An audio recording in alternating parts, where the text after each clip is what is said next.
Hey guys, welcome back. Wanted to talk about another feature of the platform that we recently added. So we're here on the screen that you see when you log in. You're probably getting pretty familiar with this by now.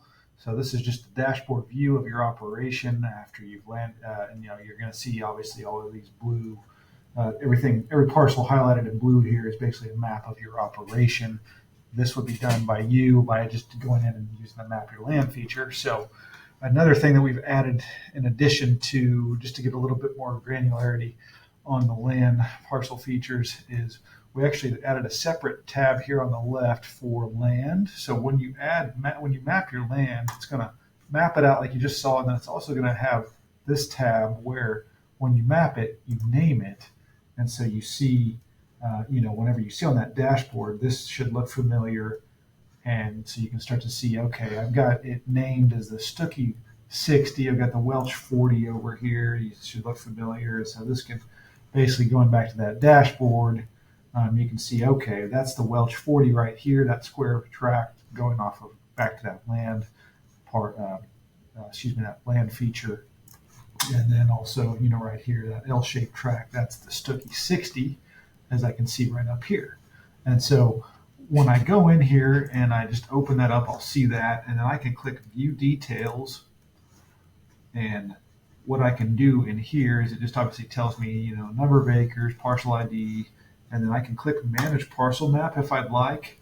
And what I've gone ahead and done here is I actually, we run cattle in the front 20 and the back 40 kind of separately oftentimes, and so we can get as specific as we want with this, to where we just kind of have, more naming conventions where we can see easily if we've run separate soil tests out here. That front 20 was farmed historically, whereas the back 40 is just tame grass, has been tame grass for as long as we can at least recount. So, we can go in here and name, and all I really have to do there is just click Add Plot, and I would start to draw it out, and then click Finish Plotting. Now, I'm not going to do that, obviously.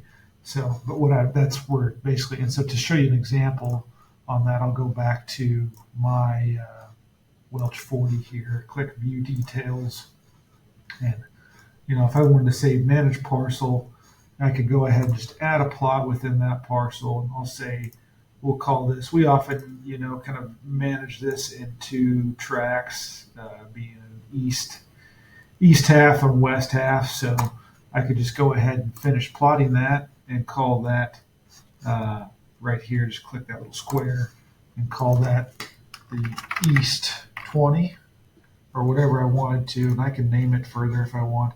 I might say right now, so we're actually, we just recently reseeded this to a cool season mix, and so, and then that west half might end up being a warm season, or whatever. This is completely for your use, so you can describe this however you like, and click just Save Changes, and there it is. It's as simple as that. And so I can go back and I can see, details on each of those plats. So a handy tool. And another video I showed previously, we talked about soil health, the soil health report, where you can go in and see a map view.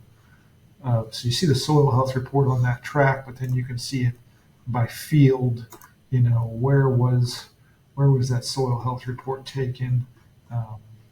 Where I can add the location and see it in there. So this all sort of talks to each other. So that's kind of the point of having that land parcels features, where we can start to have a better understanding of just how each piece of ground is being managed.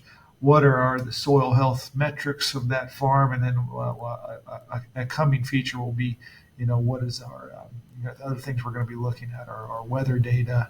We're going to be looking at enterprise analysis, things like that. But for now, this is kind of where we're at with it. So just wanted to show that off. Again, as always, we welcome feedback, any ways that we can make this better for you. So thanks for taking a look at this one, though, and we'll talk to you next time.